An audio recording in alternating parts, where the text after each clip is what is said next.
Ding, ding, ding. Give me a second.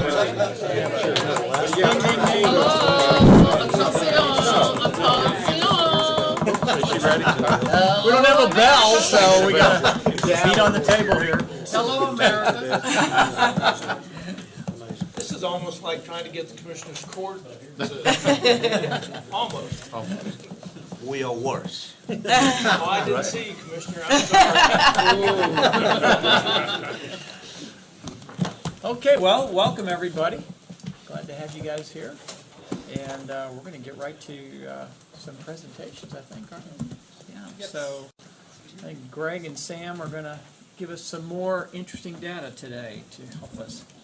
So I think we're getting into the meat of our Yeah. deliberations now. So this is good. Good quantitative meaty stuff. Absolutely. All right. Let me turn this on. Yes. Okay. There we go. Am I picking up? Hope so. are we?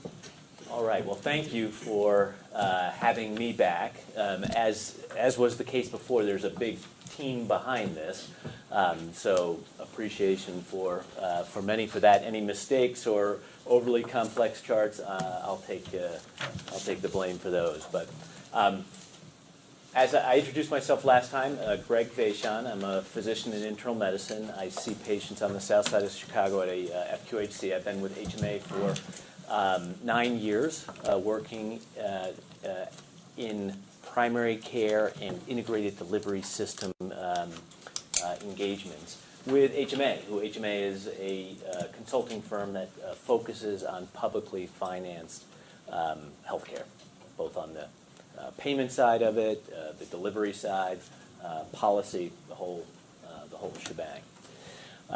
Today, if there's questions as we go through, please stop me, and we'll go through those pieces. This is, as you were saying, kind of the meaty quantitative part. So I want to make sure that we lay a good foundation here. It's about system capacity, the system's ability to meet the needs of a population. So we'll define each one of those. But wanted to start with key points. And this really carries through from the delivery system talk from last week. And the first one is really that the needs of the population. So as we define the population, there's the whole Tarrant County, and we'll go over this in a second, and then there's target populations under 250% of the federal poverty limit, or even more targeted, the connection eligible population, which would be those over 18 in that bucket. The needs of that population far exceed the capacity of JPS. So we'll see that throughout these numbers, and that's seen in a lot of different ways. In boarding at the ER, people waiting to get up from the ER into inpatient rooms, not being able to get primary care appointments from the emergency room out to outpatient centers, even in some downstream stuff, right, where later stage cancers. And so there's a lot of kind of effects of that first statement, which the needs of the population are far beyond the capacity. And that capacity couldn't, it's so far beyond, that capacity couldn't be brought all the way up to meet all of those population needs. And that theme came out last time in the delivery system talk. And it will need to be met partially through system transformation, which can mean a lot of things. It can mean across the county, partnering, building an integrated behavioral health delivery system that it can mean things like care management, care transitions from the hospital to outpatient. It can mean technology, like having home monitoring for those high-risk patients so they can get out of the hospital sooner and stay out. So it means a whole lot of things, but transforming the way that, we talked about e-consults last time, transforming the way that the care is delivered so that the capacity is increased and hopefully needs reduced. And the third point is part of that. It's part of that transformation, but it's a key part. It's kind of a foundational part, which is the primary care and prevention efforts, which really reduce, it's an investment now to reduce in the future the needs of that population. So reducing people coming into the ER with later stage or ambulatory sensitive conditions, or even from getting some conditions in the first place. So these are the key points as we go through the numbers that I think come out from those numbers. If you've read that whole report, there is a lot of numbers there, a lot of tables, and it can be kind of confusing to say what does this percentage mean and what exactly are we talking about. And so this here is going to take us through one example that's a framework of how the rest of it is written and reported. So it's one example. There are some differences in different parts, like in the primary care and the behavioral health, but it still follows this general framework. So it's good for us all to be on the same page on this. So the first thing this box represents is the entire Tarrant County population, 2 million people right now. And we can, by looking at other systems in the U.S., Medicare numbers, the CDC ambulatory care survey, we can estimate how many, for instance, how many cardiologists would be needed to serve 2 million people, given our current day health system. And that's about 80 cardiologists. If you look deep in the pages and the methodology, et cetera, there is a little more cardiologists than that in Tarrant County right now. So as a whole county, there's adequate specialty care. And that's a theme not only here, but in other places in the U.S. If we go to the need for the target population, that's a smaller slice, right? That's now under 250% federal poverty limit. And there we can say, based on the distribution of those over 65 and those under, that about 30 cardiologists would be needed for that population. We could take that out, and we're going to be looking at that generally as a population itself, not at the total, although we will for primary care. And then we can put up against that the JPS capacity, meaning, okay, the FTEs that are at JPS, what proportion of that total population need, the target population need, could those cardiologists fulfill? And there's 8, and so it's about 26%, somewhere around there. So a big difference between the total population need and the capacity of the system. Clearly, other systems are have cardiologists and see people and patients from within this population. So other systems are filling in some of that need. Unfortunately, some of that goes directly to the emergency room or directly to the hospital and not through an organized system of care. But nonetheless, some of those needs are being met by other systems. And that's an unknown amount, put an approximation. And then there's a block of unmet needs. And we know that's the case just because of how far off this is and the, what we heard from stakeholders meetings and what we saw in the waits to appointments. So there's lots of evidence that there is a big block of unmet needs there. So significant unmet needs in the population, even though for some of these, for most, there is adequate specialists throughout the whole county. But we have another thing going on. You have another thing, which is population growth, significant population growth expected. So this is now, and kind of that story that we looked at. And then what is inside the report is just saying, okay, so if the system stays at that level of 26% of need met, what would that mean based on the population changes expected over this time, which is a little greater growth in the over 65 and requires more specialists and more acute beds. And we can see there that that's going to equate to somewhere in the range of 3 cardiologists, and that's in the report as an exact amount. But there's an amount there that gets you up to, serving the same percentage of the population. And in that scenario, we can see that the absolute unmet needs, right, the size of that red box, is getting bigger over time. So, more stress on the system and on other systems.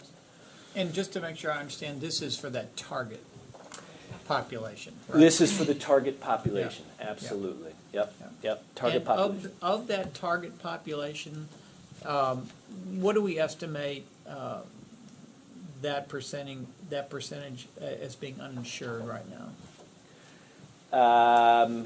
It is, so this is, on the target population, we're talking about those that are 250% under FPL. It's a significant number. On the JPS Connect, it excludes the Medicaid, but on the total FPL, it includes the Medicaid. I'd have to get back to you on the exact percentages, Yeah. but it's a significant percentage of those that are uninsured at this time, particularly the reason why I Medicaid asked- under or uninsured. The reason why I ask, Greg, is just because you mentioned that the other systems take up some of the slack. Yes. And of course, that's probably 90% through their emergency rooms, I would think, which for that first critical event, Big portion, yeah. as opposed to preventative type things that could keep them out of the ER, right? Yep, yep. Yeah, okay. An organized system of coming through primary care, getting to the right Right. specialist at the right time, and getting those events Yeah. taken care of. Lorraine? There's some, This does not include undocumented either. this does not, right, that's right. So It's about, will the other systems accommodate a lot of the undocumented also? yes, in that sort of unorganized method of getting care. And I, Like through heard the emergency stories. room? Right. Yeah, right. heard stories from stakeholders of, being unable to get care, some specialty care, and having to leave the county to get some care. So that certainly happens. So then, is the target the 3 million, or the target only the indigent population? Are we, in regard to capacity, are we talking about the whole county? Or are we Excellent. talking about Yes. percentage of the county? Because I Right. think that helps us with our focus. Yes, yes. Right now, we know that there's over 250% FPL patients who are accessing JPS, and that's good. It helps, it helps support the system, and it's kind of an expression of confidence and wanting to be in the system, and you want to have a system that attracts those patients. So no, I would say it's not that. But when you think about, okay, let's hang our hat on a number to say, how close are we to meeting needs? It is population of interest or target population, or kind of, how are we doing here, I would say, that is important to analyze and to plan for. Even though, yes, you want to be participating in the coverage of people outside of that population. What we're talking about right now, though, is the entire county or just that percentage? So right here, we're talking about that percentage that is in the less than 250% FPL. Yeah. And most of the report, although we do have primary care and behavioral health pieces that look at the whole of Tarrant County, it's still with the idea of informing, why the picture is the way it is for this target population. Can I ask you one other question related to that? Is the targeted population what the county has told you is the targeted population, or something you've decided? No, it's something that is already a significant part of the delivery of care at JPS. It's something that the stakeholders, kind of. Well, I understand that, but has the county, as GK and his group, told you that's the targeted population, or is that what you? Actually, when we talk about 250% above poverty or below poverty, that is a policy that is driven by the board of managers at the hospital district. It has been a long-term target That's what my question of the individuals that Yeah. they serve. That answers the question. Thank Now, you. I do want to point out one thing, though, and I think the answer to your question is yes on both of them. Okay. Because what we're attempting to do here is really a two-part process. We're looking at healthcare as a whole for the county, and then what part of that healthcare is something that JPS has a key role in providing. Okay. And while cardiologists, I don't need to take your presentation from you, but do that. Cardiologist may be a specialty where you have enough to service the entire population. It is one of just a very few specialties that you have enough. And so it goes back to not only serving the indigent, but also how we look at our medical schools and producing doctors and specialists there that will stay in the community, that will service the entire community, because we'll never get to the point of being able to service the 250% unless we have more doctors in the system. And medical schools and the roles that they play and the number of doctors that they produce and the number of the ability for them to receive training at our local facilities is a big part in retaining those physicians after they finish their training. And my rationale is, you know, how much of the elephant are we trying to eat as it concerns funding going forward? And if we are looking at the whole elephant, you know, that still, and I'm looking at our timeline, that still is moving us farther away from dealing with the actual elephant in the room. I mean, the elephant is funding. So how much of that is going to actually be enough for us to deal with the target? So is the board of managers saying we are wanting to target the entire population? Well, then we know already we won't have the money for that. So then as I sit here for this 2 hours, I'm wanting to know, okay, well, how much, with all due respect, I'm wanting to know how much of this is going to be pertinent to the discussions in the future, which based upon our calendar, we don't have that many more. So I'm just trying to wrap my brain around, with all due respect, the relevance of this whole argument as it concerns funding going forward, the board's strategy on how they're going to be good stewards of that funding, and how is that going to be relevant not only to my area, but to the entire county as we talk about it, you being able to assess or have access to what you need. So if I'm dealing with the indigent population, then make me to know how we're going to help those individuals. Because we have 80 other hospitals that's attempting to deal with the whole population. But if the mission of JPS is to deal with this given group, then help me to know the relevance of the discussion. And that's what I'm saying. Yeah, No I disrespect. appreciate No, that. no, no. Yes, But sir. I think what he's saying,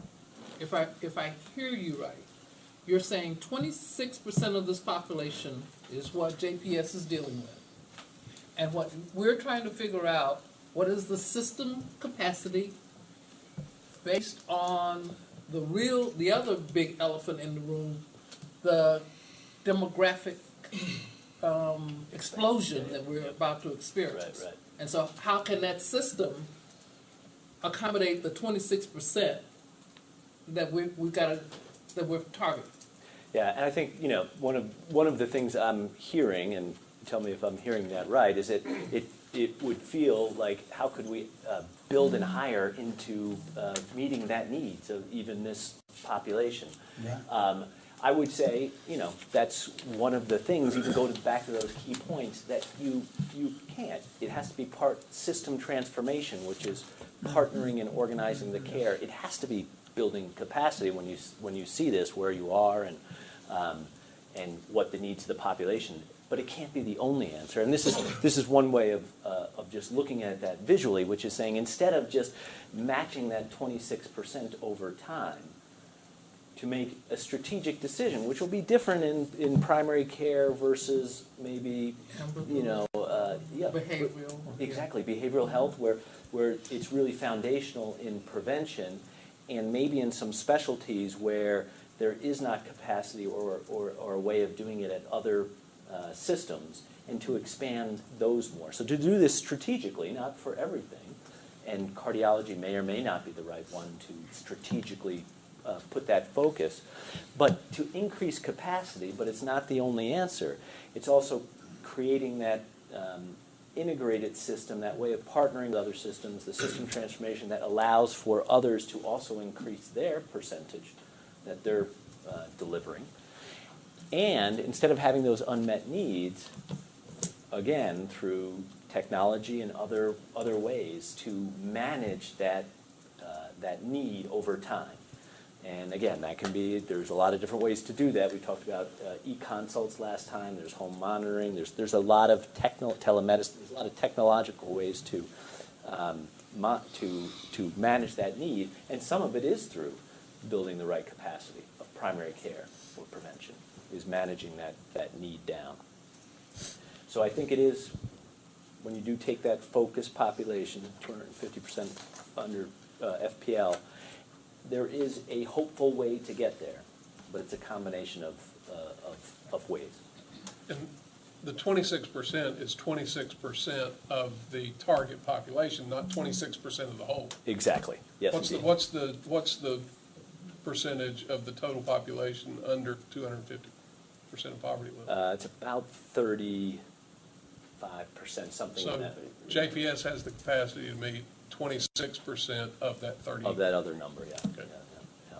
That number is 425,701 as of today. And That's it's the total? 400, total? it is on page 1 of your excerpt, the report, the excerpt there. You should have another copy sent to you. Under system capacity? Yep. Under population growth. Yeah, that's JPS connection eligible, 425, so it's a more restricted population than the total 250% FPL. It's JPS connection eligible. Yeah, over Okay. 18 that's- non-Medicaid, so. That's highly targeted already. Yeah, Right. highly targeted at 425, which is a good number to kind of say, okay, what are we doing there for that particular population? Okay. So that gets down to about 20% when we're there, just JPS eligible. Page 1 is actually in the box here under population growth. This is 425, yeah. So this is something else that you brought up about serving others in the population. So when we do say, yeah, this is 26% here, it is we need to be aware of and take into account that there are people outside of that 250% FPL that are taking it, that are seeing those cardiologists.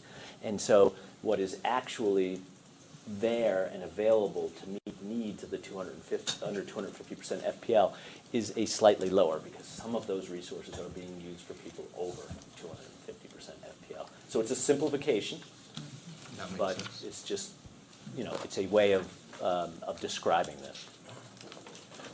Okay, so now we get down to some of the particular areas, which would be primary care, specialty, acute care beds, and psychiatric beds. Those would be the kind of areas that we cover. And this is telling us about the total primary care physicians in Tarrant County and what the needs would be expected to be on a population basis. So one would expect that right now there's a need for a little over 1,000 primary care physicians, primary care providers. This 778 is primary care physicians. That's what we have the number for. PAs and nurse practitioners, advanced practice practitioners, are filling in some of that gap between the 75 and 100. An unknown number, but unlikely to be that whole gap. It's certainly not a third again, as much primary care. So even if just at Tarrant County, there's less primary care than would be needed. And this has big implications in terms of training and recruiting and retaining. And that would be 25 FTEs, absent retirements and other pieces of people leaving being a PCP. A net gain of 25 per year. That's quite a few to retain from your fantastic family medicine residency. Let me clarify something. When you say Sure. FTE, you are referring to the primary care providers, namely physician or, So this is primary care providers. That's how many FTEs you need to kind of cover that population, have reasonable panels. FTEs. Full-time employee. Yeah. I understand that, Yeah, but nurse what- practitioners, PAs, Oh, physicians. That's what you would need. And now what we have is a number for physicians. We don't have the number of, so there is more. It's more than 7. How much more?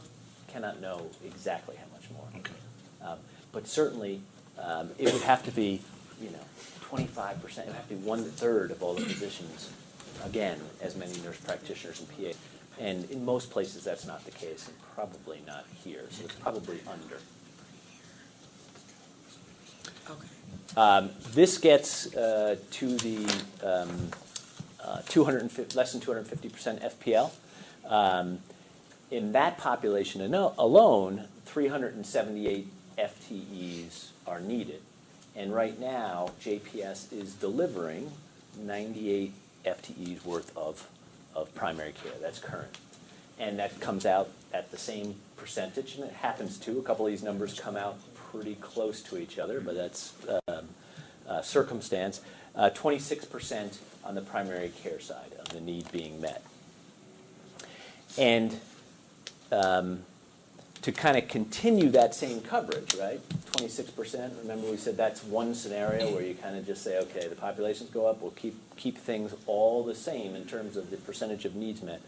Just there, you're talking about going from 98 to 149 FTEs and having, buildings and places to have those FTEs over 20 years. If, on the other hand, this is a place, primary care, where there's a strategic decision that this is where you do prevention, this is where you kind of organize care so there is less specialty need, that you're preventing ambulatory sensitive conditions from going in the hospital, and you're putting extra resources there and planning to meet the greater need. If 50% were picked as a target, you can see that there's a need to triple the number of primary care providers inside of 20 years. So a big lift, and implies really major training, recruiting, and retention of those primary care providers, that both on the take- physician and the. Does that take into account the retiring? This does not. This is net. Yeah. So this is a net increase of triple. Right. Yeah. Right. Can we ask Dr. Flint, What are you laughing at? can we do Piece of this? cake. Can we satisfy this capacity, this need? I think we could produce a lot more in Tarrant County with expansion of GME, first of all, but that doesn't mean you keep them all, but this is a place people like to live. These numbers are going to require significant recruitment from outside, which is very expensive, not totally quality controlled, and then you get people here and they don't like it here, or spouses don't like it, and so you're definitely, as you know well, you're climbing a big hill Challenge here. Yeah. Well, if I can add one point, I've only been on the board 7 years, but there's been a philosophical change. All of a sudden in medicine, we have value-based care. So the other thing you have to think about here is reimbursement for all these people we're providing care for is based on value-based care. And let me touch on a touchy subject here in that our emergency room rates for left without being seen were huge. That has dropped dramatically thanks to the efforts by the hospital. If you will, expand how many people left without being seen in the emergency room to those who never got seen in a primary care setting, add that to the population growth, you begin to get a feeling for how far behind we are. I think everybody in this room already knows we're going to do something. How much and how far? At the hospital itself, we go across Main Street. That's for me. Tell them I'll call them back. We have the bricks and mortar problem, which we haven't even gotten to yet. We have this personnel problem. And for all the wonderful efforts to get ourselves up to a much smaller number of people leaving without being seen, we're going to go back to that again if we keep expanding because, well, we have a shortage of people. Yeah. So And if that, if we're going to be reimbursed by all those entities that do reimburse, we're going to have more staff, and the medical schools and the Dr. Flynn hit on the point of the GME stuff. If you're not training them in Tarrant County, they may not be staying here. And even if we had the people, we don't have the facilities to accommodate them. Correct. Yeah. So we've got to do more people, more brick and mortar to accommodate.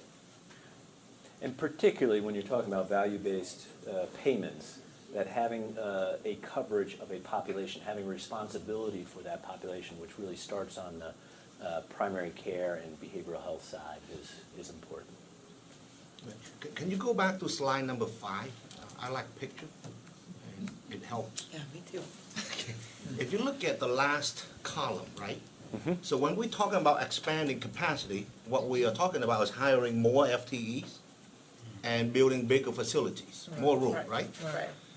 So we have two levels to deal with, because to maintain the 26% service rate of the 250% FPL population, we need so much more number of employees and so much more space.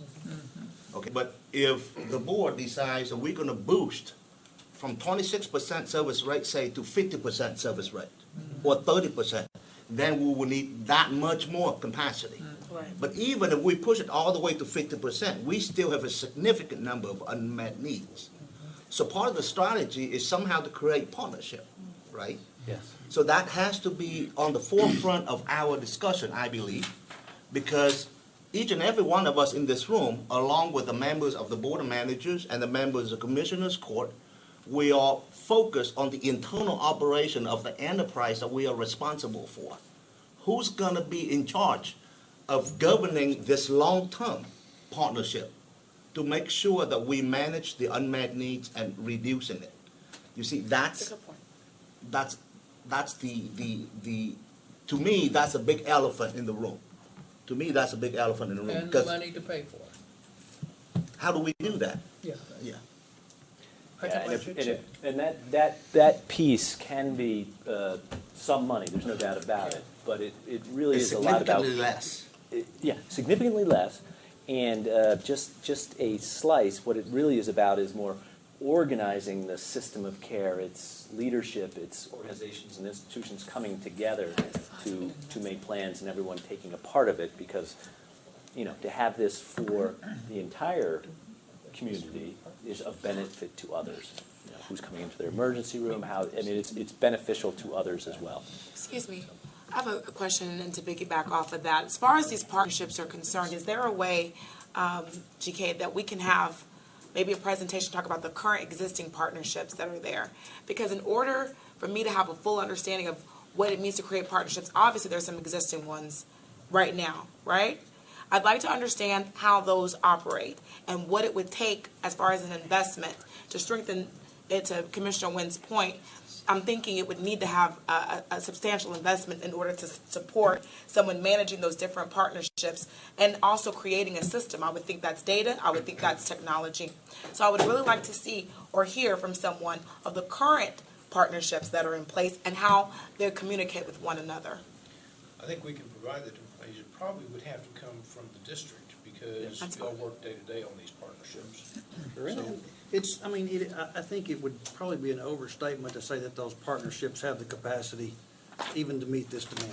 Thank you I for mean, that. I just Okay, don't thank you think for we saying could that. make that statement and be accurate. Okay. But, Good. I mean, Good. Tarrant County Health, I mean, our neighbors and our partners in the medical school, it's an everyday. Our residency programs, I mean, we've got Baylor surgeons in our facility every single day. So there's a dramatic amount of partnerships. Okay. But I think we would be misled to assume that even in the event that those partnerships were to expand exponentially, Okay. we still are gonna have this Thank you delta for saying to that. deal with. Well, and the other thing is, the capacity there is not just the capacity of JPS, but it's the capacity of all the other hospital systems. That's right. Yeah, And absolutely. Andy, to your point, you asked who's gonna govern that? Yeah, that's-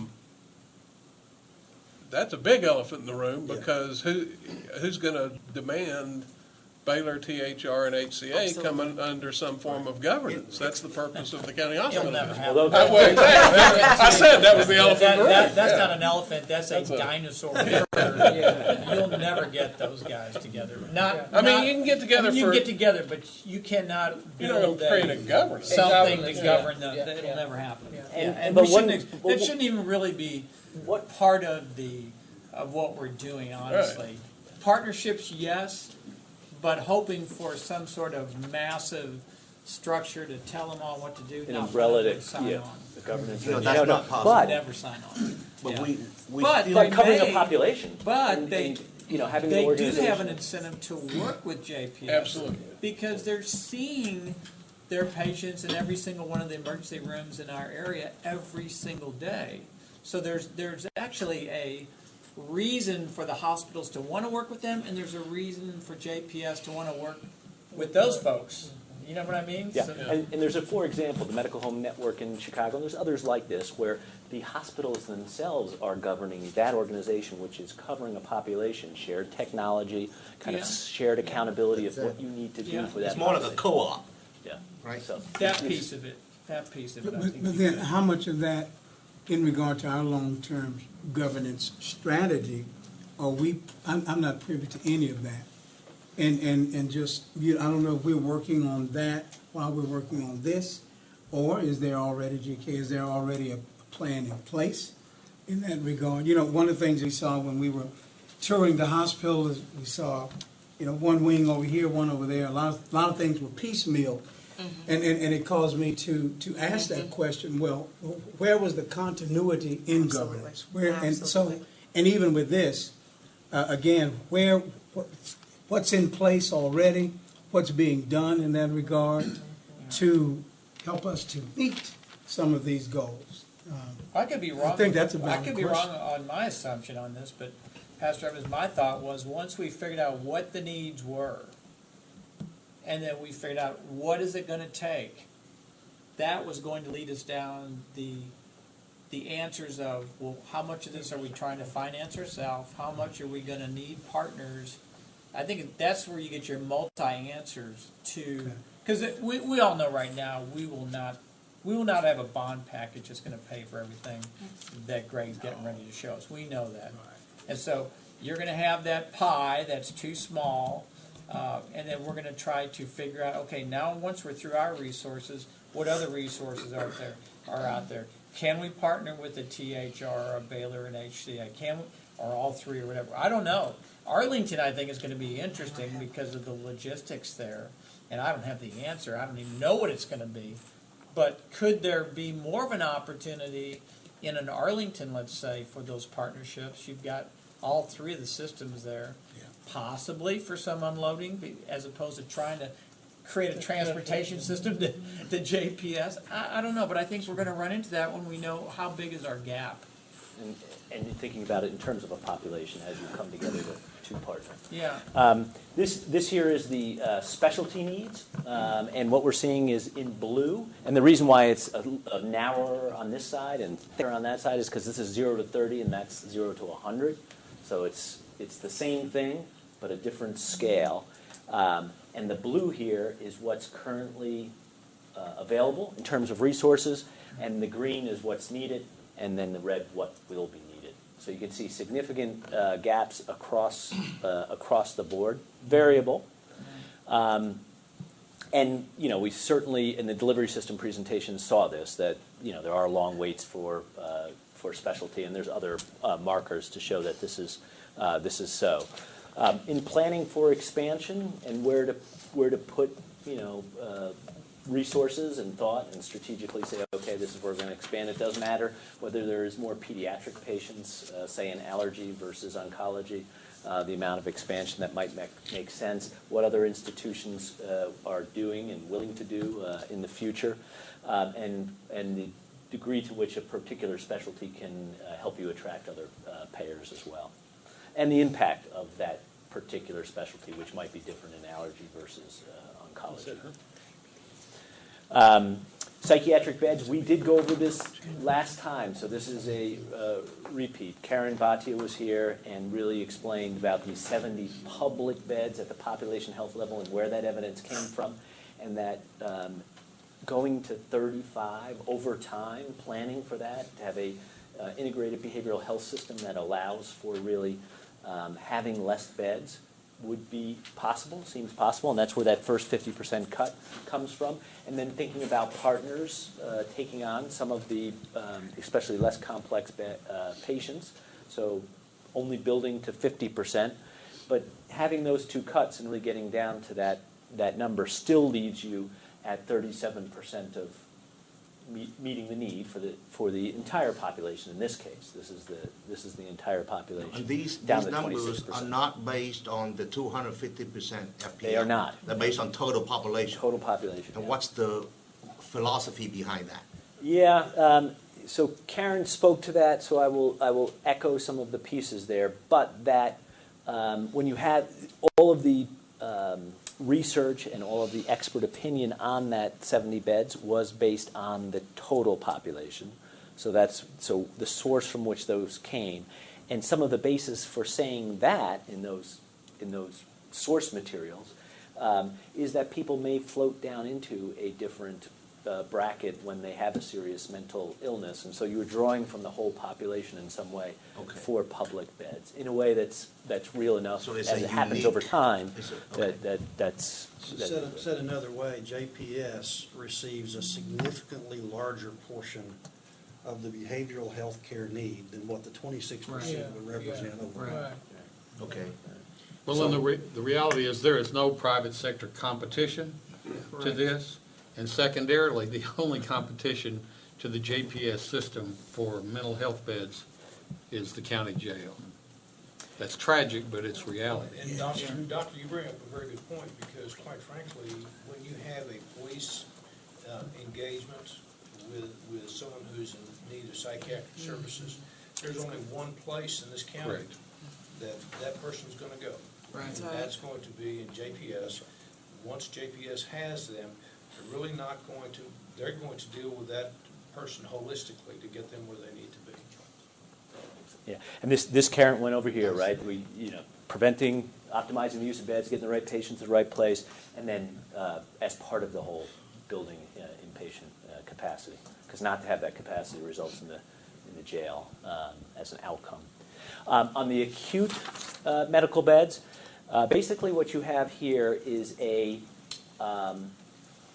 the idea that where you're at now, which is 2 beds, right, 2017, beds per 1,000 across the whole population, right? So we're going to get to JPS connection population in a moment on the next slide. Across the whole population, 2 beds per 1,000 is about in the 50th percentile if you look at Dartmouth Atlas, so across the country. It's a reasonable place to be. So if we start out with that assumption, kind of across the whole county, reasonable number of beds, with the population growth, that goes down to a place that's, less beds than anywhere in the country. Can you get that far? Probably not. But, you are intending to set up a system and everyone is being pushed by value-based payments to set up a system to reduce hospital stays. And they have been reducing over time. So we can expect that with investment and with the push of that value-based payment, that these will go down. That's what that second row is. An assumption of where that is likely to go. At 1.65, you're in the 10th percentile of where everyone is now. But this has been a moving target. It's going down in the U.S. It can go down here as well. But even with that assumption of really good management and the beds per 1,000 going down over time, you still need 770 more beds in Tarrant County over those 20 years. And when you look at just the last line, just the growth in the population of the 250% FPL, so those extra people that are going to be coming on board, they alone need 648 at that managed level. So a lot of bed needs. This is looking more specifically at the JPS connection, including Medicare, so over 18, non-Medicaid. And here you see the bed rate. I took it out a couple decimal points just to show you that this was analyzed for each one of those periods. But what you have is increasing over 65-year-olds, and they have a lot of bed needs, and so that's driving the number to stay relatively steady. And if you see what the bed needs are across the county, it's going from 659 to 964 over time. And what JPS kind of brings to the table now, so if we say, okay, here's the number of beds at JPS, and we multiply it by the 55%, which represents the uninsured, the connection, and the Medicare, then there's 224 beds being kind of brought to the table by JPS now, and that goes from a 34% coverage of all the needs down to 23% over time. So implying, just like on the behavioral health side, that there really is a shortage there, and there's other evidence of that, bed holding, et cetera, that there's a shortage there and that it's going to get worse without building capacity. Been a great discussion, but if there's some more questions, otherwise I'll turn it over to Sam, and we'll have some time at the end to do more Q&A and discussion. Okay, thanks, Chris. Yeah.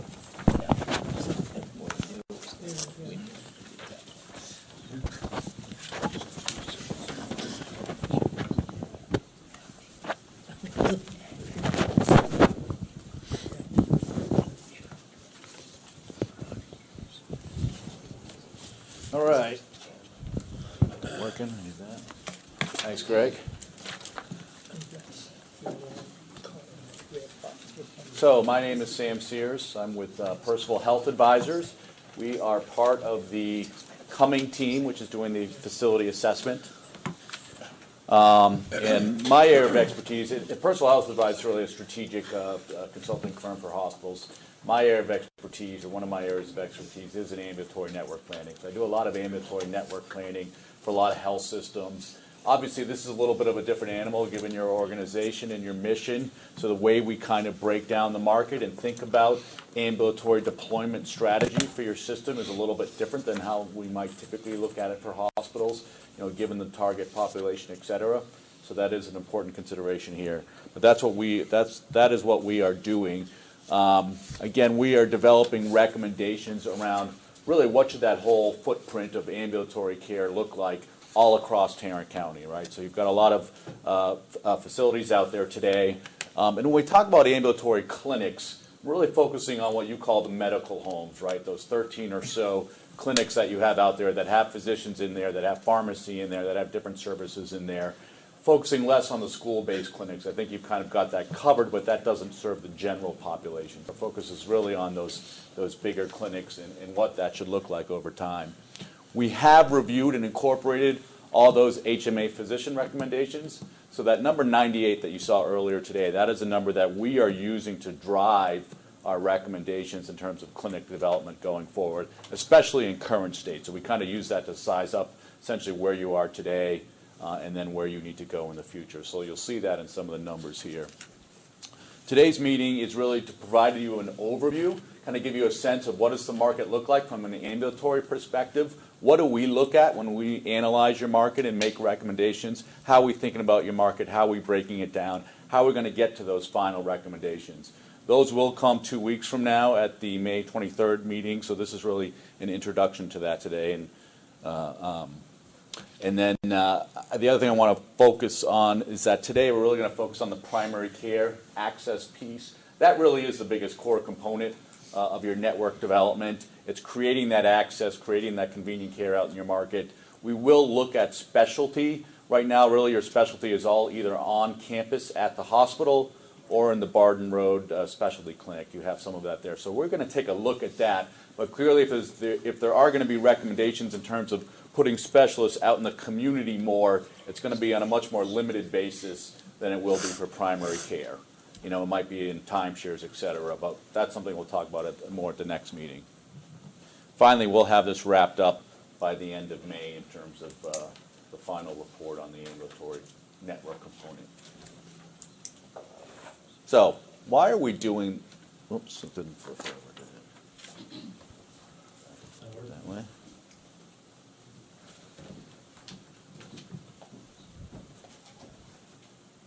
if it's not a PowerPoint.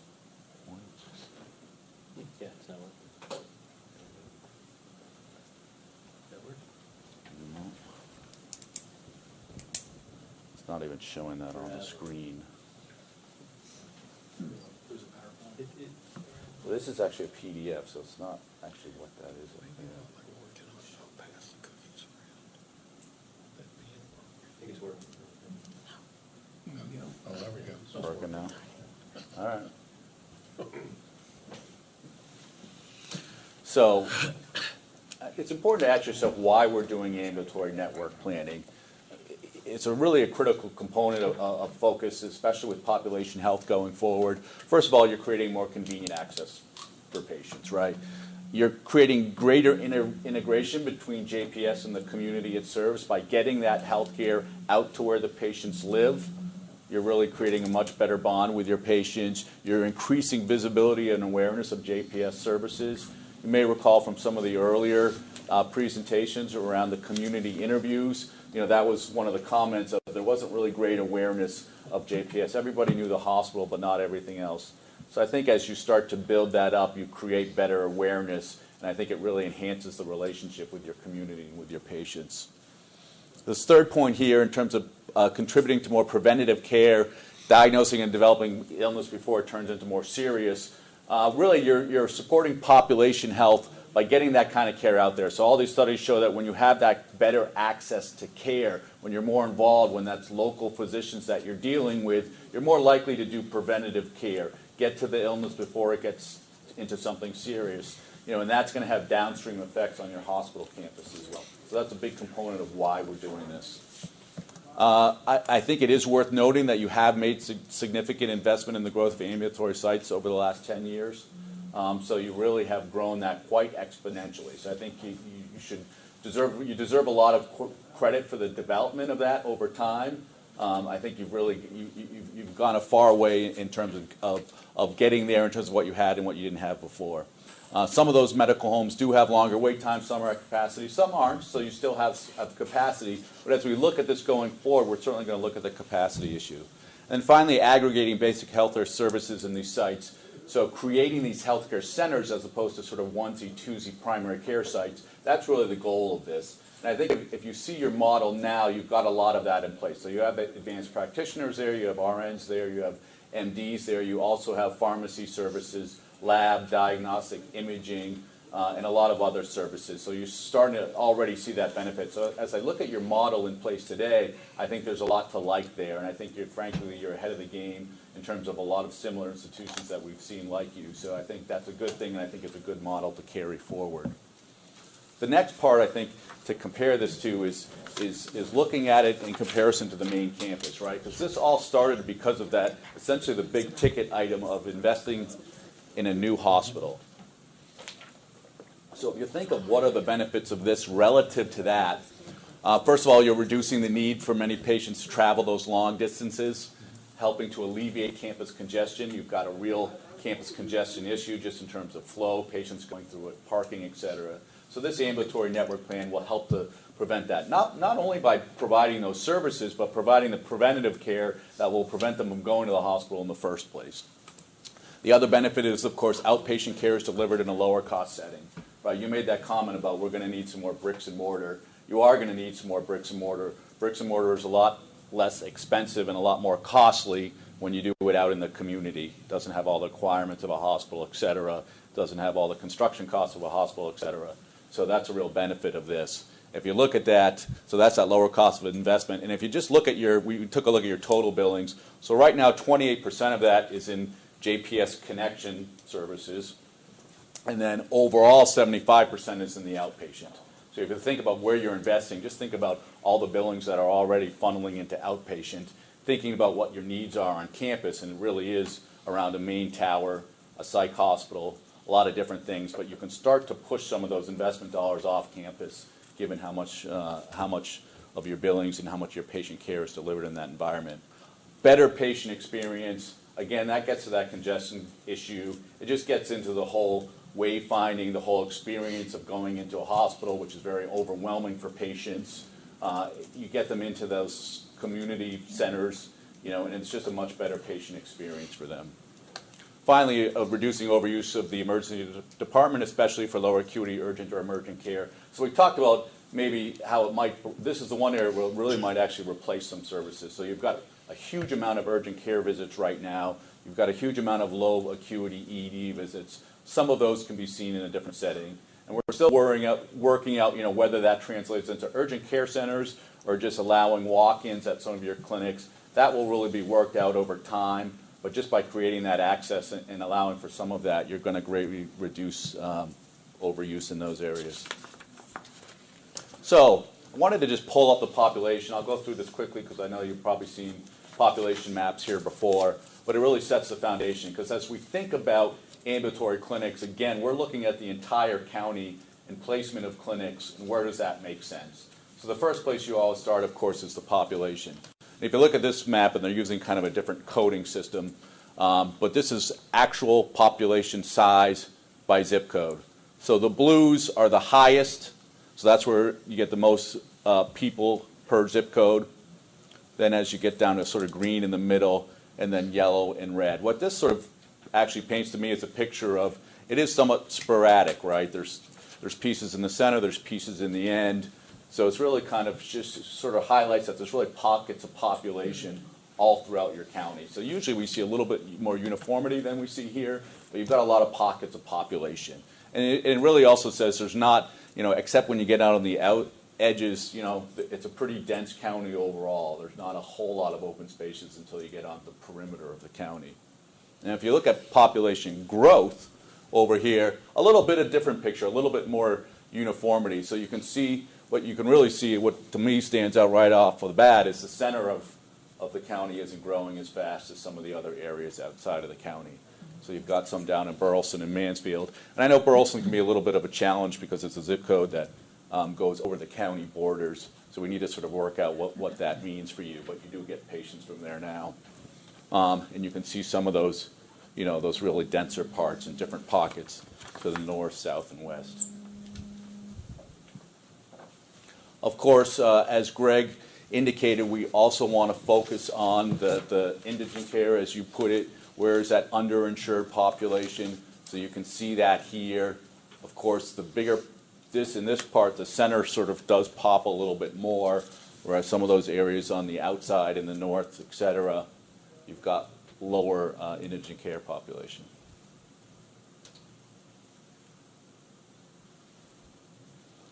We usually do, so what this is a drive time map. So it looks a little jumbled here. Well, what you've got is all those, I forget if it's 12 or 13, but all of those what we're classifying as medical homes. And you've got a 10-minute drive from each of those. So those are all locations where there's primary care. 10-minute drive time is typically what we would consider for a primary care office. On the edges of that can be challenging, especially during busy times. But what you see right away here is that there's pretty good coverage in terms of drive time. Now, that doesn't mean there's not wait times or capacity issues, but strictly from a drive time perspective, you've actually got most of the county covered, other than population, say, in Mansfield, Grapevine, a little bit that sort of Saginaw area out into the northwest are probably the biggest populations. Now, does that mean we want to have access everywhere? Not necessarily. Some of those areas like Grapevine, for example, you have a much more affluent population, so you have a much lower density of indigent care. So that will be a factor. So this doesn't mean we're going to try to fill all those gaps, but it's going to be one of the considerations that we're going to look at. I wanted to show you this one. This is actually a 7-minute drive time. Now, I think what this really does is highlight some of those gaps a little bit better. Again, remember my comment around the edges and busy times. Sometimes it doesn't, it's really almost not accessible for a lot of those populations, or at least it starts to create a barrier of where they're not going to want to go if it's, too far and too busy of a time.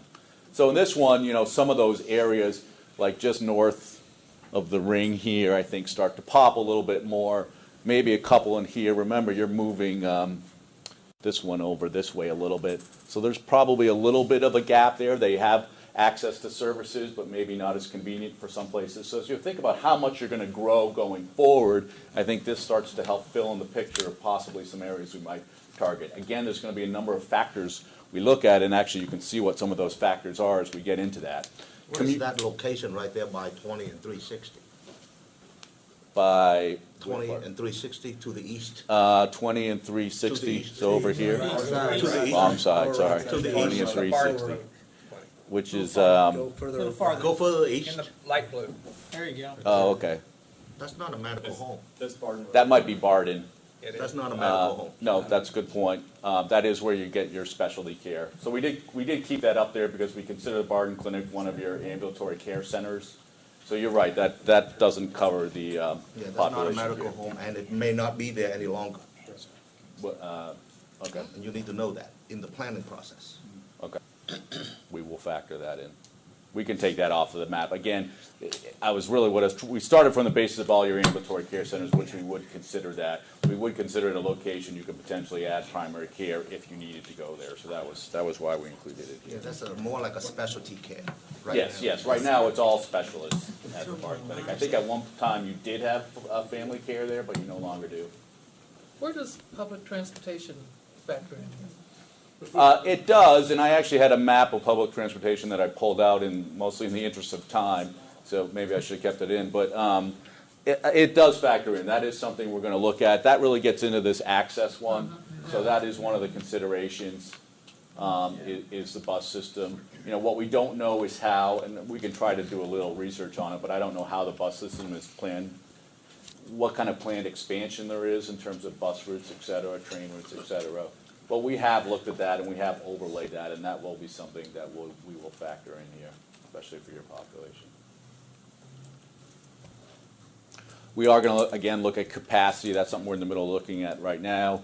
Also, main campus strategic integration and specialty needs strategy. So that will just factor in terms of, you know, what the plans are here impact the plans there, and vice versa, as well as what the specialty needs strategy is going to be.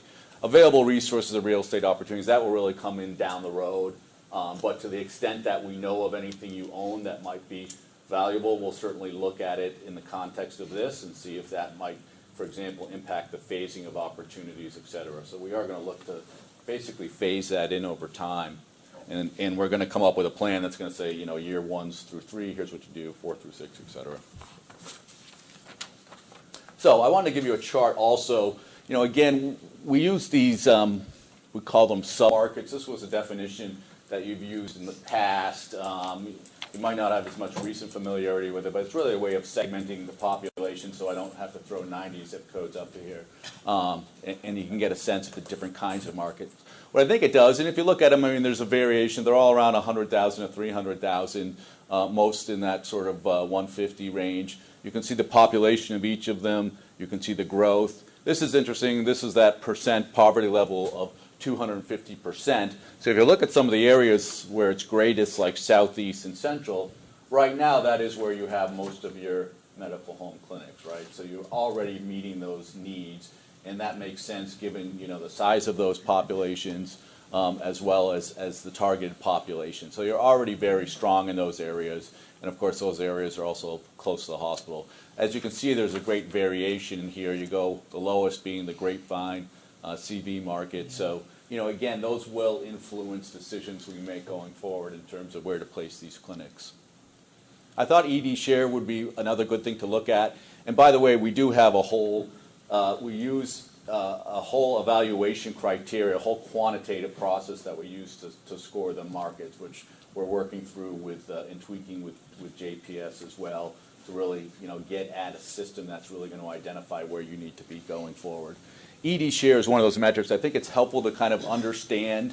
Remember, ED market shares tend to be a lot less than inpatient market share. So if you're used to seeing inpatient market share numbers, these numbers are going to look a lot lower to you. That's pretty typical. People don't usually have that because there's just there's a greater variety of services for that, freestanding EDs, et cetera, urgent care, and this is based on market estimates. So we actually use your data versus, I think, market estimates, and that gets you to the ED share. So that's why those numbers look lower. But you can see in some of those outer markets, especially you're a lot lower, which sort of gets to the question of, how much is JPS as a system, important to those markets? How much are they utilizing that? Now, I think if they have a high poverty level, those are still going to be target markets. But I think it's an important consideration to understand how much those populations are utilizing those services, and if it's realistic to expect them to use them in great numbers going forward. So that's the reason we look at those numbers. So Sam, just to make sure I understand that completely, if I was to look at the top, excuse me, the top one there is Central,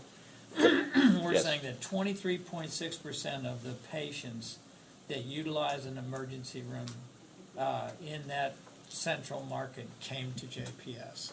Correct. And so 75% went to other hospitals all through the Or territory. freestanding EDs. Or You've got to remember freestanding the ED. level one trauma component is a big variable in that equation. Because you've got level one trauma attendees that wouldn't necessarily be going to JPS but for Oh, the yeah, level I one know trauma that. service. So Yeah. that, I think it slants that chart a little bit. I'm just trying to figure out what I'm reading there. Yes. So 23% of all the people in this Central market, when they picked JPS or they came to JPS versus 75% went to a freestanding ER or to another hospital, right? Yep. Okay, I just want to make sure I got that right. Yep. Okay, yeah, And a lot of that's obviously driven by EMS. Yeah. The rules around that Yeah. as well.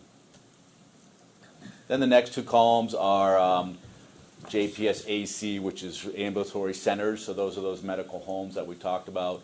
And it does include, as you can see in the footnotes, the Barden Road Specialty Clinic as well.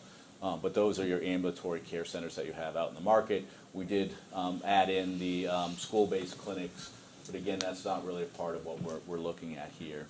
do The we have any JPS freestanding ERs? No. No, okay. Yeah, and we can look at where those are in the market. I know Texas is my sense is Texas it's the biggest market in the U.S. in terms of freestanding EDs. Yeah, It's oversaturated. I don't think Tarrant County is as bad as some other counties, but It's heavily, yeah. And they're shutting their doors. And too. well, Some I of was them about are to shut say down. that. A lot of That's them are right. going down. These Yeah. doctor-owned ones that only take commercial pay, they're just not doing that well. right. And those are going When the down. insurance companies are saying, wait a second, we're not paying full price for our freestanding ERs anymore, so you're seeing a lot of, There's a lot of. I think you're pushback. gonna see some consolidation there. I was just curious if we have. No, in this Yeah. market more than any other, and when I say market, I mean Texas, Yeah. you will see a lot of that shrinkage. Yeah. More so than probably anywhere else. Yeah, okay. So this last number is an interesting one. We're calling it PCB distribution. So what we did here actually was we took the 98 doctors, right, and we said, if there's a need for 98, how would we distribute that across these markets? And what the formula we used for this, we actually looked at your current population. We knew we wanted to emphasize that federal poverty level. And about 2/3 of your patients right now come from that, with about 1/3 coming from combined Medicare and commercial. So we want to recognize the reality of your situation as well, recognize you may get some of those patients wherever you put them, so I think it's important to factor that in. And frankly, that's not a bad thing for your system to get those patients, because it helps with, no margin, no mission. But again, we are focusing on the targeted population that you have to serve. So if you take that number, so we weighted it 2/3 towards that, and then we distribute it across the market based on that.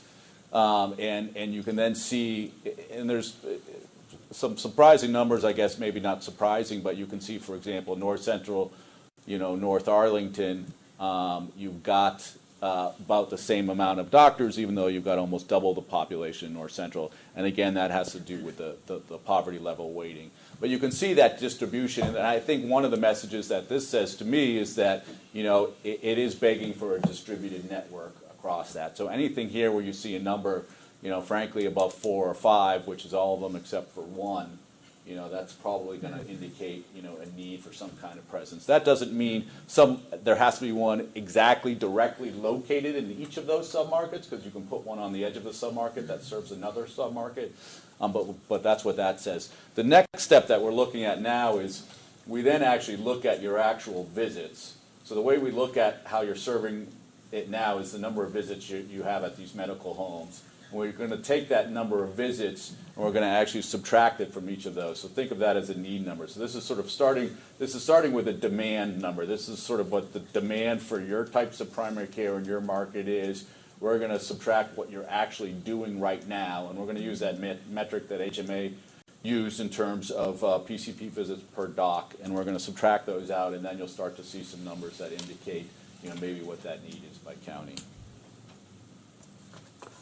So the next thing I want to do, we've got a few of these slides. I don't think we're going to go through all of them, but I want to, again, start to show you how we're starting to break down this market. So we actually start with the quadrants, and then we're going to actually drill down within each quadrant to some of the sub-markets. But so we're starting here with the northeast quadrant. On each of these tables, we're going to show you where your facilities are located in, and this is the visit trend at each of those. So this is actually what you see is somewhat flat, but sort of steady growth up. I don't know the percentage of that off the top of my head, but it looks like you're at, 5% growth over a couple of years in both of them, although the second one had a sort of dip and then went back down. But that's probably pretty consistent with the population growth on an annual basis, because you're only going over 2 years here. Now, what you can see on the map then, these are the targets. You've got your drive time zones from each of the sites in the market. This one and this one. This little arrow shows that you're moving to the new location this summer. And then what we've tried to show is maybe some of these areas within this market where access, strictly from a drive time perspective, isn't good. Again, this comes up, but strategically, Grapevine may not make sense. So even though it's showing access, we're not probably going to recommend one there, at least in the short term anyways. But just wanted to show you now which populations don't necessarily have access. You look over here, well, actually, I'll show you this when we get to that map. But you look over here, and it's kind of that upper part, even over here a little bit, where you've got some densities that are just sort of on the fringe of that range. So if you drill down, so this is the HEB market. So here's the profile for that market: 260,000 people, 5-year growth of 6.3%, median household income of about 62,000. You can see the sort of total visits of your total. So this market accounts for 6% of all your ED visits. It actually accounts for almost 10% of all your behavioral health discharges. We've got the school-based clinics. 2 of them there's actually 3. 2 of them are basically in the buildings next door, so they're sort of on top of each other there. And then some data on the Northeast Health Center. Again, this is relocating to the new location this summer. But I talked about that model of care, right? And this is in a 27,000 square foot building, which is a little bit on, I think, the lower side compared to some of yours. And maybe it's right about the median, but you do have some larger ones. This one offers pediatrics, women's health care, pharmacy, behavioral health, and most of them don't have behavioral health. But I think going forward, especially with the model of embedding behavioral health and primary care clinics, which was talked about in some of the previous ones, we'll look at that, dental care and ultrasound. So that is the current site. Again, it's moving. I think the other thing that helps with these maps, too, as you're going to see this more going forward, you can kind of see where those population densities are, right? You can see the rooftops, you can see the homes, you can see how the community, has some gaps in it and where that real dense populations are and what it's serving. So that kind of helps influence, again, where we're going to be actually looking at placement of sites. So this is the Grapevine market. You do not have one in this market. Obviously, the airport is kind of a geographic barrier there, so that population has to come down. Again, I don't want the takeaway here to be we're suggesting one in Grapevine, but if you look at that, basically the center of that population, the nearest clinic to them is the Northeast Health Center, which is about 10 miles or 15 minutes away. North Central market.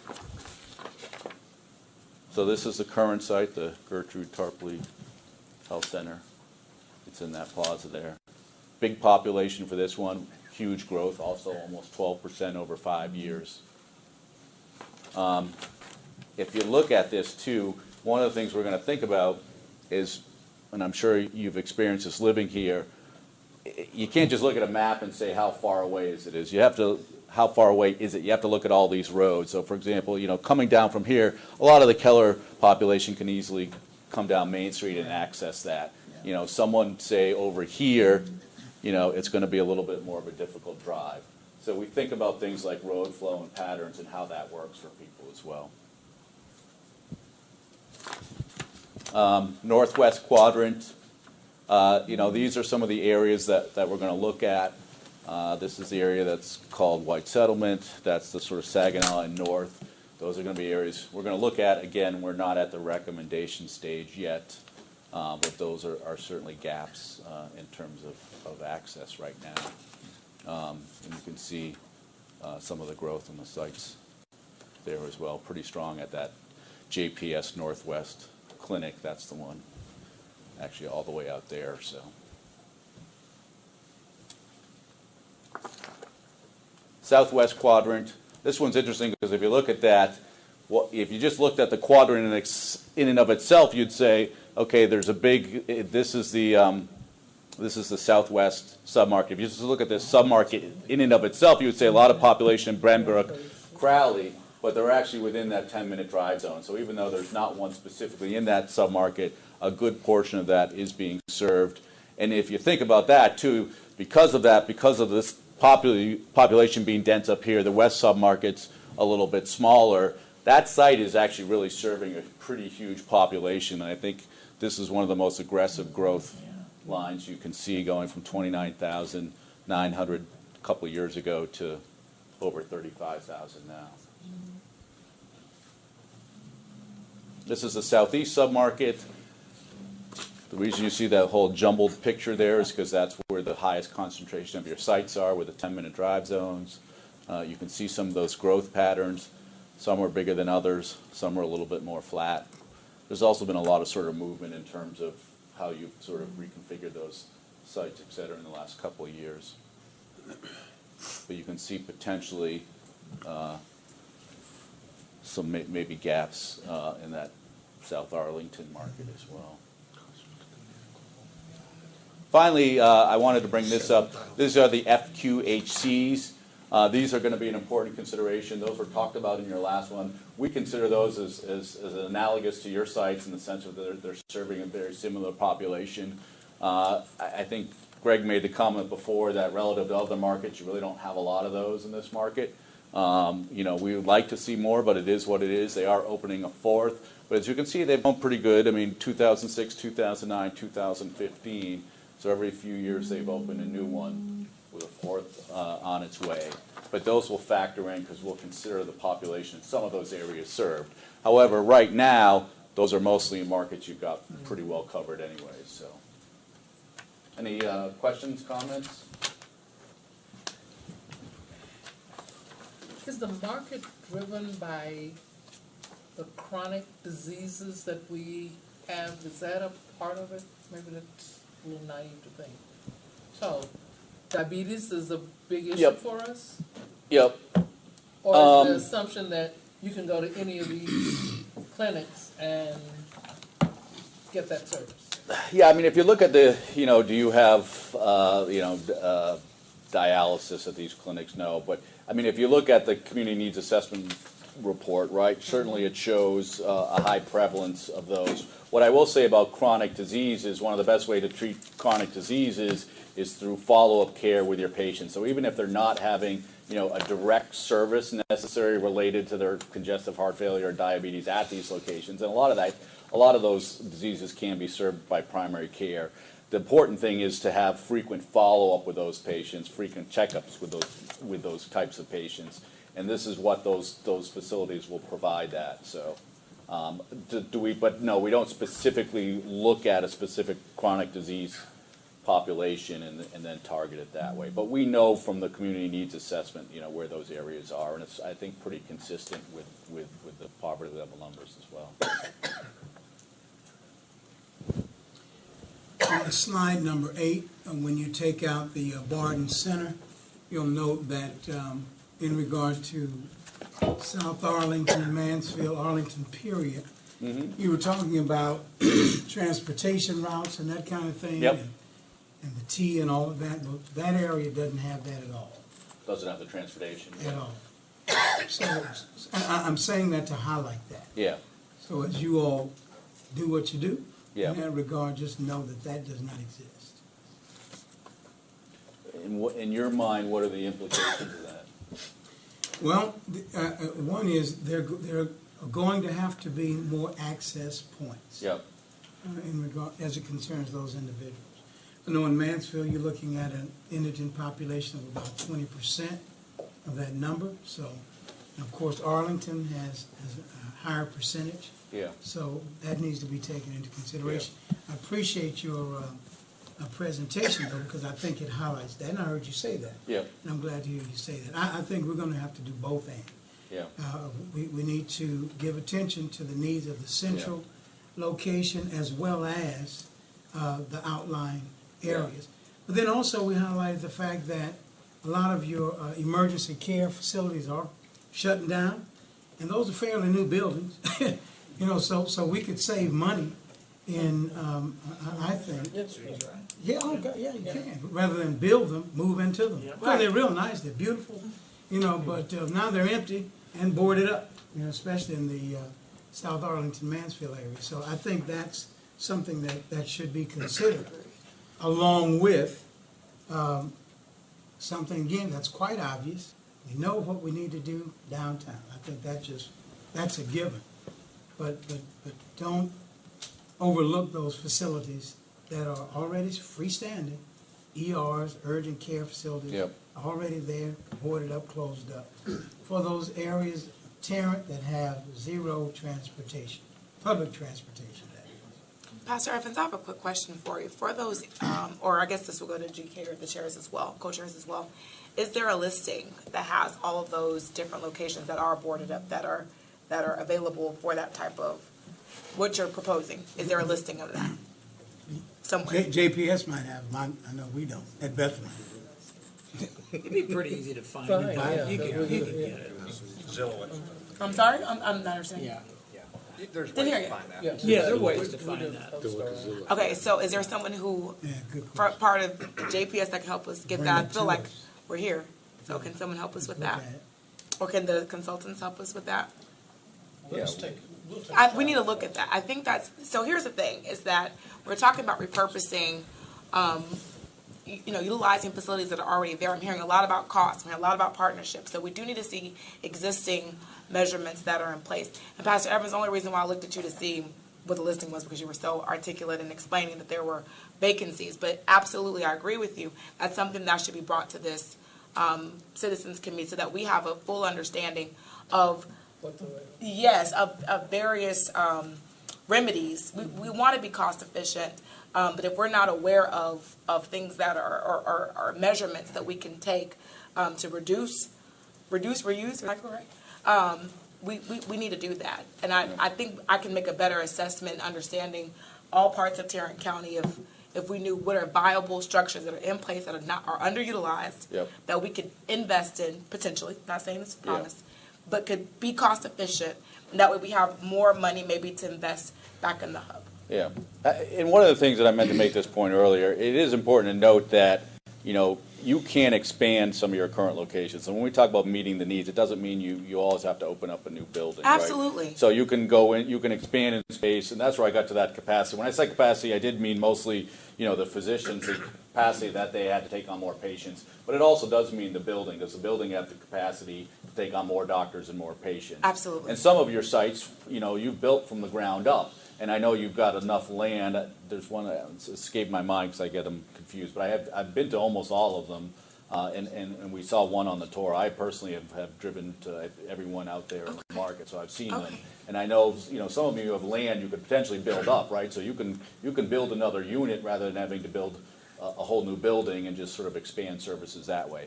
So the reason I actually went back to this slide was because we talk about this market. Over here and just sort of the huge population and the huge needs. At some point, that clinic in itself isn't going to be enough to serve the population. Absolutely. Now, maybe you expand that one, but if you look at that one, that's the top one. I mean, you added 7,000 patients in the last year alone. So, that's the one I look at going forward, even though it's got your most visits now, and I know I believe it's a relatively newer site, big site, you're going to need some solution. And the solution doesn't necessarily mean you have to put another dot there. Maybe it means growing that building. But that will certainly be a factor that to be considered going forward. Question to that point, when you're forecasting, we're looking at 20 years out. I mean, you can obviously look at historical, here's what happened the last year, or 3 years, or 5 years. But when you take into consideration, like Hazlet, 15 years ago, there was no Hazlet. Well, now there's a big town, Hazlet. So how do you forecast, are you using the aging of the population, or what to forecast what percent is 250 of FPL in a particular zip code? In other words, you pick the older parts of Arlington or Mansfield, or the newer growth areas, but lower income. Yeah, I mean, So how do we you- have those numbers. I know we have the, going out 30 years. I mean, we have that on the zip code level. So, we can do that at a zip code level. In terms of trying to kind of figure out, I don't know if you're getting at within a zip code, sort of which neighborhoods you focus on. It's hard to really get that other than sort of looking at a map and just knowing where there's development and sort of seeing where they're going. Some of that we hear anyways. I think, our work won't get to that level where we're going to say put a site here. We're going to say put a site in the zip code. So and you'll have the time over the years to sort of figure out where within that it makes sense, but it will factor all those things like the 30-year growth, the growth of the FPL under 250. So all that will be factored in, and then when you actually get to the point of building it, that's where you're really going to look at, some of those nuances within a zip code. Thank you. Well, it just occurs to me, we're talking about some things here. It's a brave new world we're looking at. In the old days, the idea was we're going to build a county hospital and we'll put it down there on Main Street and folks are going to come down. And now you've just showed us statistically that 75% of those folks are out there needing care in the periphery. Guess what? That was then, this is now. So the task ahead of us is to not just build a $1 billion facility on South Main. The task is at least twofold. And then I'm going to echo Commissioner Wynn when he says, who's going to run all this? Great thought, because we even have to look at how it's going to be a different deal, altogether different. Yeah, and remember, you funded all these clinics out of your maintenance capital, your operating capital, your ongoing capital. So, you haven't had to go, that hasn't had to be a bond offering yet, right? I mean, it's a strategic decision maybe whether you want to include some of that in or not. I'm sure that'll be determined, but I just wanted to point out that so far you've had this good growth without having to go, to the community for bonds. How do you handle primary care? Have you looked at that? Well, that is what's driving that. Again, that number 98, that is the primary care number that we're using as the basis. But my understanding for the clinics. is primary care provided at these medical homes? Primary care Barton's the only services- one. All the other ones have family practitioners, nurse practitioners, physician assistants. So yes, everyone So except primary care Barton. services all provided at most of these facilities? Yes. Okay. They're all very similar. That is frankly the core service at all these facilities is the primary care. I mean, pharmacy is a big service at those as well, and some of the diagnostic services that they offer. But at their heart, at their core, they are primary care buildings. Now, some of them, again, part of the conversation is you want to supplement some of those with maybe timeshare specialists going forward, and that's something we're going to look at. But I think that's probably down the road, and that will be essentially something you would piggyback on existing medical home clinics or primary care. Is the telemedicine technology, is it mature enough to be included in the long-term planning? Yes and no. I mean, yes, yes, it is. Where there's still a lot of debate is what kind of impact does telehealth or telemedicine have on bricks and mortar? And to date, there hasn't been anything conclusively to show that it's had a huge impact. There's still a lot of speculation that it will, but right now, a lot of telemedicine, telehealth visits, are things like dermatology is a big one, even behavioral health is a big one. But they tend to be more additive than replacement. So you're sort of, you're adding or complementing a service as opposed to taking away a service. Sometimes you might have one and think, oh, that's going to be my primary care visit, but then they diagnose something and then you got to go and get the visit anyway. So again, it tends to be, at least today, the evidence shows it to be more additive than replacement. And so, you know, we can look at projections out there. Again, there is speculation that it's going to maybe decrease that a little bit. So two things, you know, you could maybe, you know, I wouldn't be comfortable, frankly, knocking more than 10% off your need. You know, but at the reality, remember, we had some of this conversation earlier, you may not, those numbers are so big, you're probably not going to get there anyway. So it's a question of what's enough to, you know, adequately serve your community and using those other things to get there. But the other point I want to make is you do want to integrate that as part of your strategy. You do want to take care of telemedicine. I know there's already, Scott and his team have looked at, for example, in urgent care sort of telehealth, maybe taking some of that. So that is a strategy you're going to want to integrate in that clinics, but it's a matter of really integrating it into your operating protocols, et cetera. You know, in terms of the actual physical space for that, you know, you should be able to accomplish that in the sites that are already there. But it won't significantly reduce our unmet need. Yeah, I mean, I would just add Yep. in, I would say there are some, you know, technologies that will do that. The telemedicine itself, where you're having a visit that the provider and the patient are in two different places, really helps with access. Yep. It doesn't help drive down the need in terms of primary care or specialty. There are other things which are similar, like e-consults, where it's asynchronous, and you're having really the asynchronous in time. You have the visit as a primary care provider with the patient. The specialty question is brought up, and that's done at another time by a specialist, in other words, answering the question and brought back into that primary care relationship. And it decreases overall the amount of specialists that are needed. So there's, it's not that telemedicine is bad and e-consults are good, they're just solving two different problems. And again, it helps with chronic, it helps manage the health of your population. So, you know, it will, in the long run, have a downstream effect on people going to the hospital, for example. So it will, you know, that's one of the things that should help, you know, reduce use rates, inpatient use rates, et cetera. You know, can you conclusively put a number on that right now? Not really, but, you know, again, my sense is, you know, especially with beds and stuff, you're going to reach a certain point that I'm not sure it's going to impact your planning going forward. It's going to impact your operational planning and your service line. It's going to operate your planning in terms of what you need to do at these sites. It's not going to, I think, impact the planning in a big way in terms of how many clinics you need to build and how many beds you need to build. If that makes sense. Yeah. All right, I think, any other questions? I know we're right up on the time. Okay, Sam, thank you. Thank you. Do you want to talk about the revised schedule? Well, let's be thankful for the presentations today. Thank you, gentlemen. You were quite entertaining. Or depressing. Or depressing, yeah. One or the other. We've had lots of discussion. I think that the staff have in trying to get us to the point here so we can hone in on our deliberations. And so there's some discussions of trying to revise our schedule a little bit and probably do these, you can tell from the amount of discussions we've been having our last couple of sessions that we're getting into the throes of this, and it's getting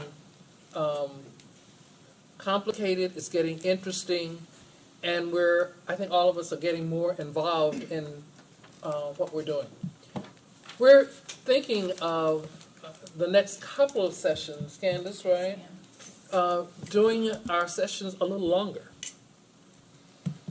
with the hopes that we can have these robust discussions, come to answer some of the questions we have now, and we see in the future to get us to the point.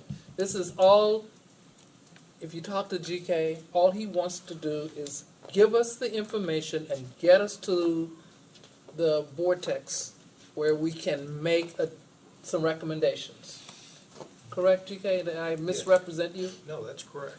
And so the thought was that our sessions could be extended, and I think we wanted to get a sense from each of you how you feel about that. An additional hour Yes, on the sixth, June sixth, it would be until 5:30, and on the 23rd, it would be an additional 30 minutes. So we get you out there around 5 or 4:30. So it's not a whole lot of time, but I think this will help us at the end to make a much more informed decision. So how do you feel about it? Madam Chair, as long as you invite us to a happy hour after. I stepped in it. Okay. And agreeing, the cookies are here now, everyone, and the cookies could be here earlier. And if the cookies are here, we'll last longer. Okay. So what do you think, though? Seriously. Sure, let's get her done. I mean, Okay. time's a waste. I'm with that, but why not an hour earlier? 1:30 rather than 2:30, and to get out here at 4:30 rather than 5:30. It's okay. Yeah. It's okay. It just, you know what, I appreciate you asking. I think we're kind of creatures of habit, so we've been starting at 2:30. And that's why we were asking when we started, is 2:30 where we want to be? Because that's when, And maybe to dovetail to that, 5:30 means some of us that are traveling east are right in the middle of a rush, so we might as well go to 6. Well, then What we I'm saying can, is, it's one GK of can those get you a things. helicopter, so you Either 1 to 4:30 or 2:30 to 6 or something, just, I mean, otherwise. Right, because you've just got 30 dead minutes time. that you And I've get. got dead time going up north Exactly, too, so it's kind of, we Yeah. can work around. 1 or the 1:30, I think is a good idea. See if we can get a consensus. Well, I'll go with whatever or the live committee in the decides. center city as I do, and it's a 6-minute drive. Not an option for me. We'll welcome you in the historic South Side. I- You know, you're all welcome. So the consensus is we try to 1, I would request 1:30. 1:30, 1:30. 1:30 going once, going twice. I'll do it for So y'all. at 1:30 for our next 2 meetings. Okay, Okay, just those two. Just those two though. Yep. Okay. is that okay? Everybody? All the sacrifice. D? For our northeast and east folks. And that's May 23rd and June 6th, is that right? Yes, sir. Yes, May 23rd and June 6th.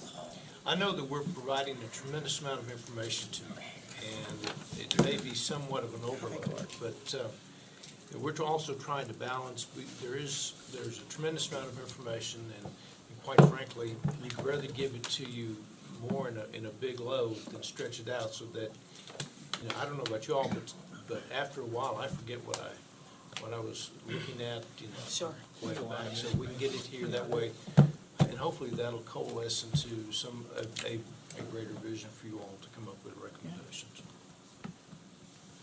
We really appreciate it. Oh, yeah. Yes, we really do.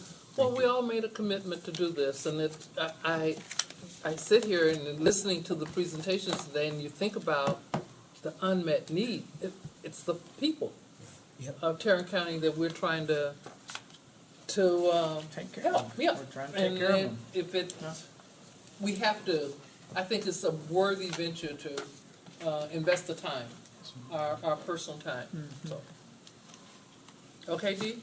Yes, ma'am. I'm just Okay. following your lead, whatever you say. Uh-oh. Okay. Good deal. All right. All right. With nothing else, GK? That's it. I noticed our Pick up a cookie our on the way out. judge came in and left. That's a good thing, huh? It's something. I'll have to go